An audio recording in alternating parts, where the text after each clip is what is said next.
Oh, hello! Welcome back to Faulty Circuits. Are you ready to hear the sound? Once upon a time, on the still waters near a town called Kiston, local musicians gathered on a boat to try to find the sound. They did so because they were obliged to participate in an annual festival called Songsmas. After 1 week of this lake-centered interlude, they would then come back to town to feast and to present the new sound. Each year, however, one musician would not come back. For not only did they compete to find the best new sound, they also eliminated the worst new sound by throwing it overboard to the piranhas. At this, all of the local gods would be appeased, the town could maintain its cultural novelty, and tourists could buy merch. Like this, the denizens of Kiston continued to live prosperous lives for many generations. Most years, the worst new sound was just sort of boring.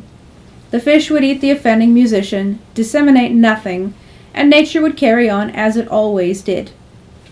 Then, one fateful year, once upon a time, the worst new sound was so awful, so wretched, so unspeakably terrible, so horrendously inhumane to the ears of everything alive or dead, that it did not simply disappear into the maws of hungry fish.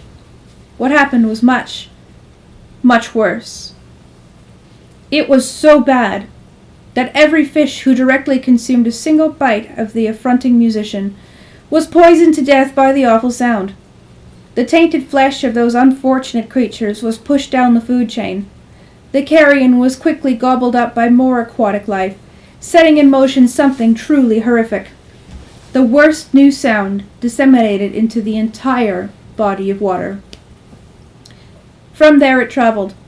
For the most part, it lost its potency as it moved, being diluted through nature's DNA recycling program.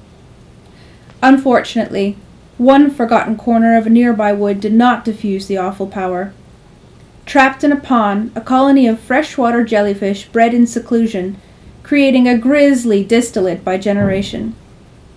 With each new iteration of polyps, the free-form experimental jazz became more aggressive, sparking mass suicides throughout the wood. The people of the town, of the new sound, soon started to notice that there were no more birds.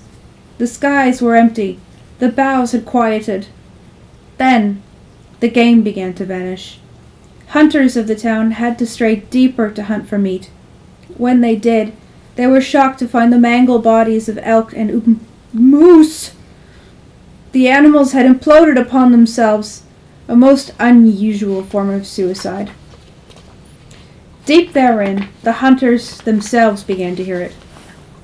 Fwee, fwee, random, crash, bang, aye! Lamentable day!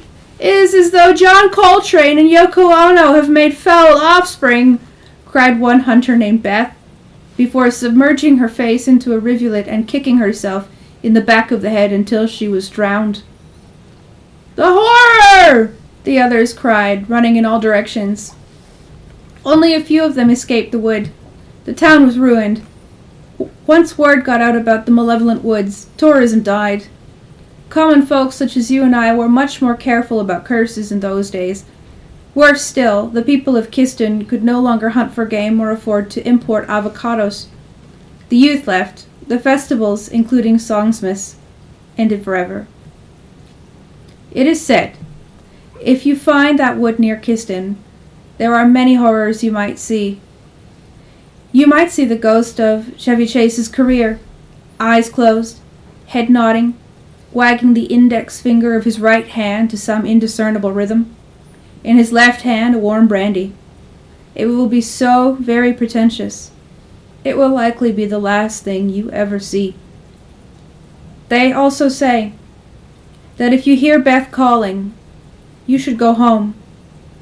Don't make excuses, just leave. Don't keep looking for the sound. The end. See you next time.